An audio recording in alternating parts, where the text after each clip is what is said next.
Good morning, beauties. Welcome back to my channel, A Fit Life Center, where I offer you skills or gentle movement to start you in the process of creating a life that's fit for you, whatever that might be. Before I get started, I still want to thank all of you who have been supporting this channel. Last week, there was a big jump in supporting of the channel and just beautiful comments. I wish I had words to express the appreciation I have for you supporting me in this way. Um, you know, Sometimes things are challenging, right? And sometimes you need to receive some love back.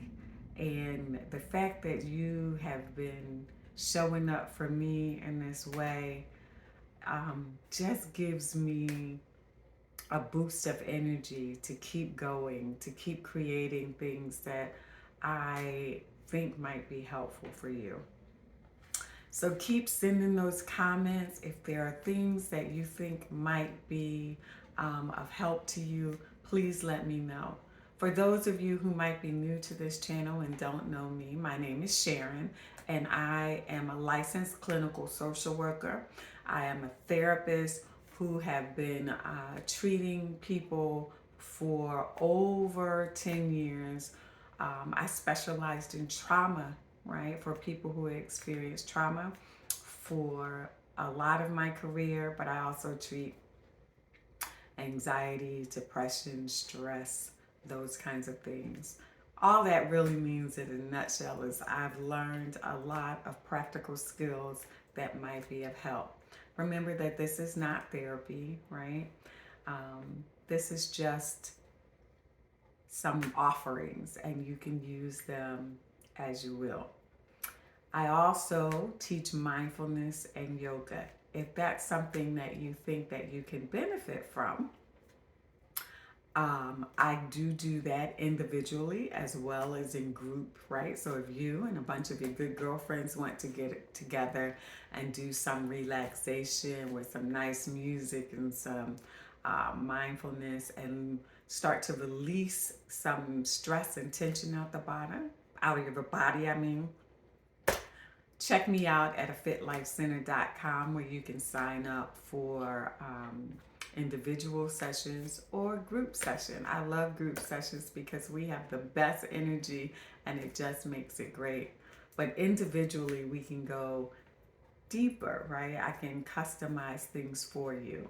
So if any of that sounds like it might be good for you, check me out again on afitlifecenter.com. You can also find me on Facebook and Instagram at A Fit Life Center. All right, enough of that.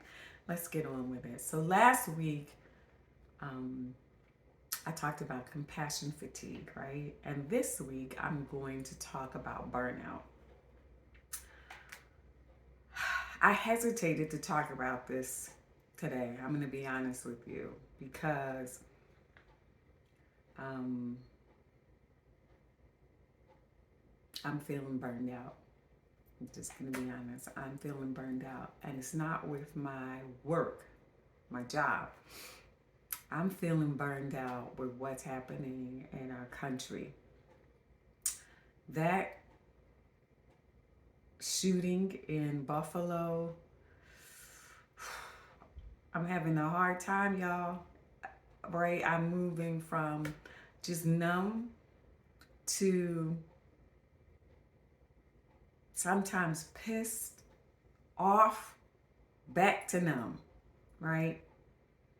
And I've just noticed that our community as a whole isn't up in arms anymore. It's as if we are worn out.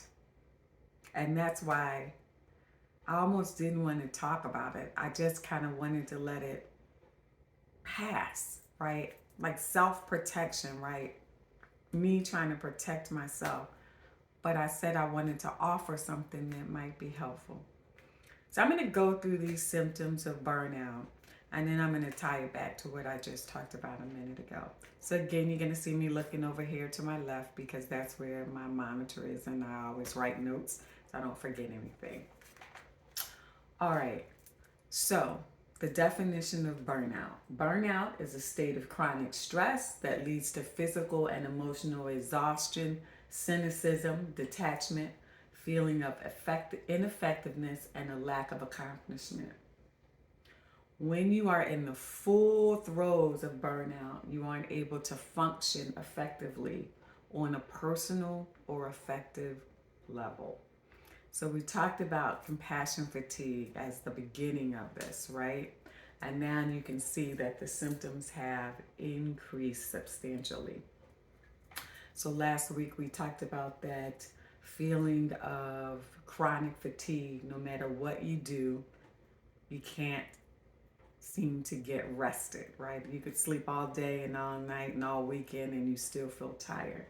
Now it moves into insomnia.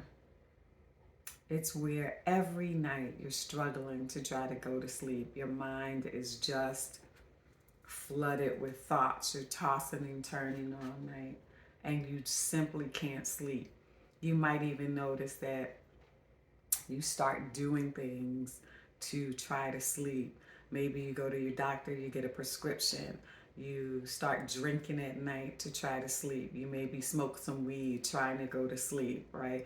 And when your mind is active enough, just grabbing a tissue because y'all know my nose always starts running in these things, right? When your mind is active enough, you can override weed, alcohol, whatever. You will still be awake in the midnight hour. You might notice forgetfulness, difficulty concentrating, lack of attention. And the later stages of this is it starts to impair your ability to function at work. You're not able to perform at the level you were able to. You're forgetting very simple tasks, even at work and at home, right? You might even be forgetting to lock your door, turn the stove off, right? A conversation that you just had with one of your loved ones, and then you swear that you did not have that conversation, right? Everybody looking at you like you're crazy. Physical symptoms, your heart is racing, shortness of breath, gastrointestinal issues, dizziness, fainting, headaches, right? You need to go to the doctor if you're having any of these symptoms and make sure it's not anything else. And once they rule out anything else, they're going to start looking at you for stress, burnout, right? Those symptoms increase, right? And you may start to develop chronic illnesses, hypertension, fibromyalgia is one, right? That is connected to stress, burnout, diabetes because you aren't eating well, right? You just kind of eating whatever you can find. All of those begin to increase this sense of illness. Your body is depleted. Your immune system is weakened, right? Lord knows we don't need an weakened immune system, but it can happen, and now you're more susceptible to any kind of germs you come in contact with, any kind of infections that you come in contact with, more immune related problems. And there are lots of immune deficiency problems that you can incur. Sometimes you start to experience in the early stages, we talked about a lack of appetite. And then that leads to weight loss, right? Which contributes to your overall sense of not feeling well. Anxiety, right? It starts off with feeling maybe irritable. And now you might be moving into full-blown panic where you think you might be having a heart attack. Your heart is racing. You can't breathe. You can't make sense of what's going on. You almost feel like you lose touch with reality. And now you begin to worry about that happening to you in public places, at work. Maybe you start avoiding going to work because you're worried that somebody's going to see you. It's going to happen at work, right? You're not going to be able to keep it hidden. Depression, right? It might start off like we talked about last week as sadness, right? And now you're feeling worthless, trapped. If you are starting, I'm going to back up for a minute. When people feel hopeless and trapped, they also maybe start thinking about harming themselves, suicide, right? If you are feeling any of that, you need to seek professional help. You need to get a therapist to help you with that, right? There's no shame, Black people, Black women, in seeking out help. You're going to get help if you can't sleep. You're going to get help if you are overeating or undereating and it starts to affect your physical health. Those symptoms are symptoms of depression. And you may find that you have to deal with the depression in order to get those symptoms under control. Anger, right? Irritability, tension, right? And then later stages, right? When you're in this burnout, you're having angry outbursts, serious arguments at home and at work that are maybe impacting your professional reputation, disrupting the relationships in your life. When this gets really out of control, you might actually start to engage in violent acts. Again, you got to seek some help if you're moving into those stages. All right, I talked about this idea of desensitization or detachment, right?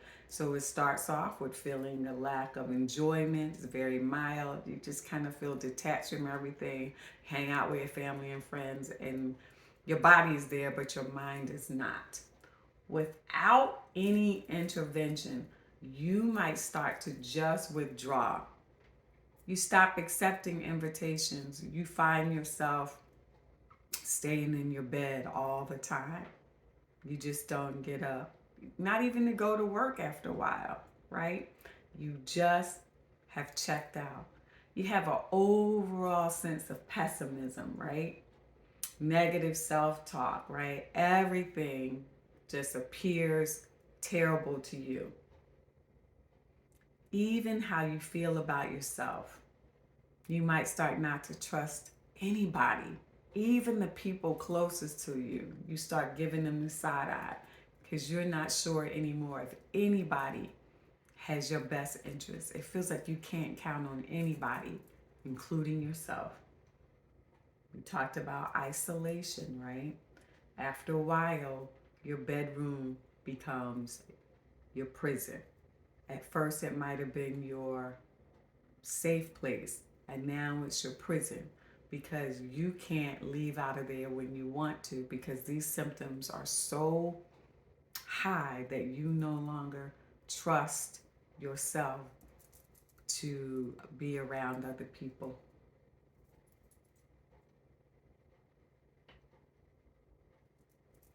We talked about feeling apathy, hopelessness, right?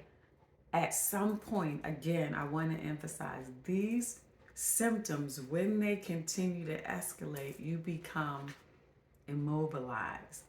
Even when you want to do something about it, it becomes extraordinarily difficult. That's why I wanted to separate compassion fatigue as the early symptoms from burnout, where you are now not able to function.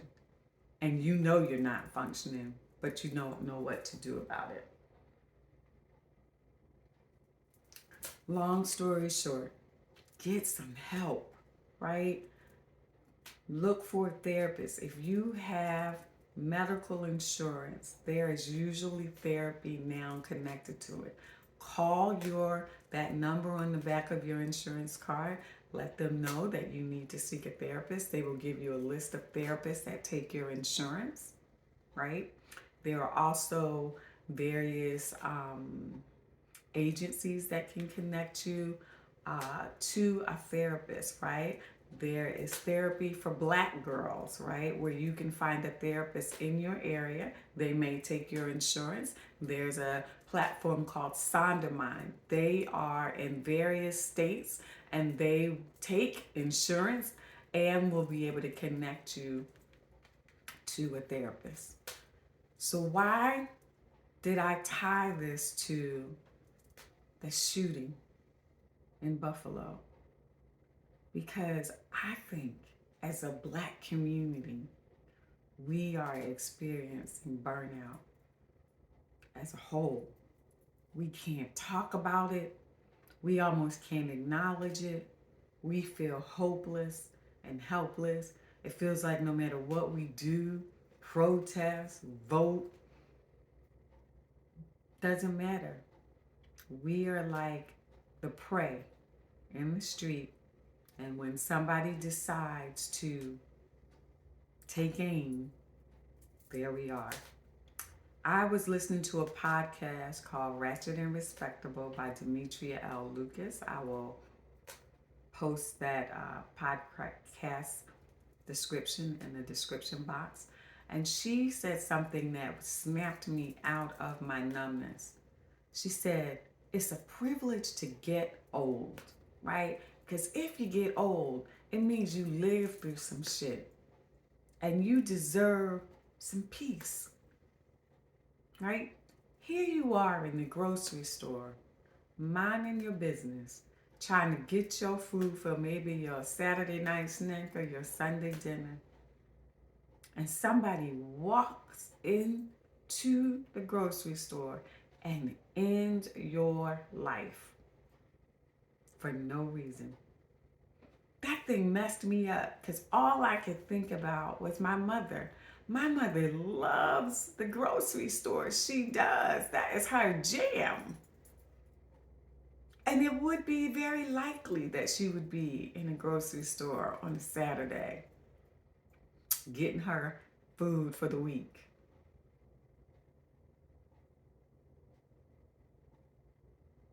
She, like every other elderly Black person, deserves peace. Messed me up. And that's why I didn't want to talk about that this morning. I almost didn't make this video. Because when I talk about it, I have to acknowledge how hurt and sad and angry and numb I feel.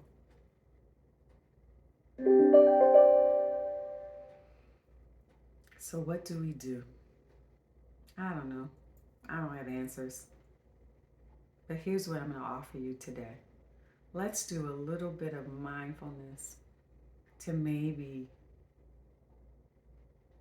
send some love to our community, some healing to our community. So I just want you to make your body comfortable in the seat you are.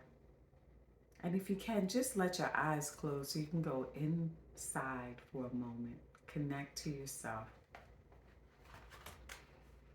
And just start to focus on your breathing. Drawing breath in through your nose and then exhaling out of the nose. Allowing yourself to bring some kindness to yourself this morning. Maybe in the mind's eye, you just see the word kindness floating across your mind's eye as if it's floating on a cloud.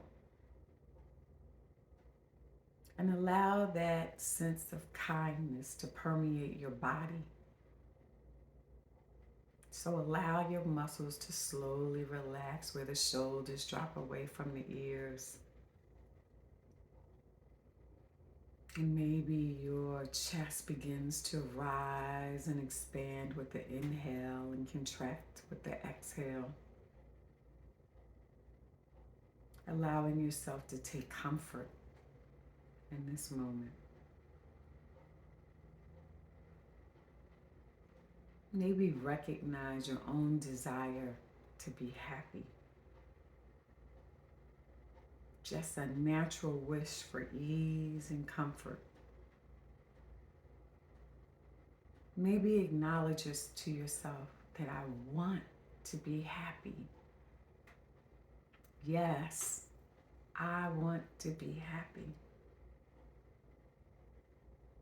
And with this intention in mind, offer yourself love and kindness. Connect with your intention to be kind to yourself. Repeat these words in your head.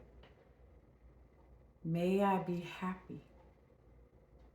May I be healthy. May I be safe. May I be at ease. You don't have to believe that right now entirely, but just wish that upon yourself. May I be happy. May I be healthy. May I be safe. May I be at ease.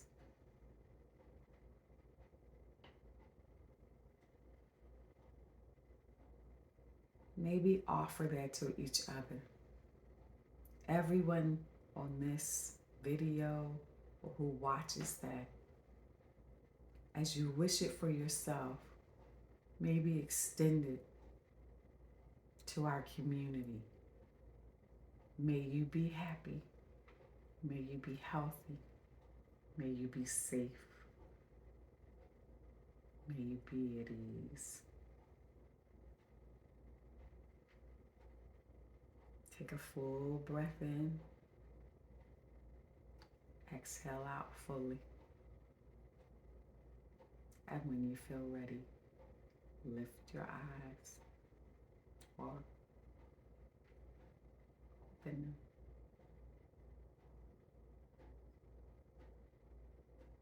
I love you guys. And I want us to be well. Start to think about, what do you need to be well? And make an intention to do just that. Be as fierce about yourself as you've been for your family, your friends, and this country. Because you matter. You matter.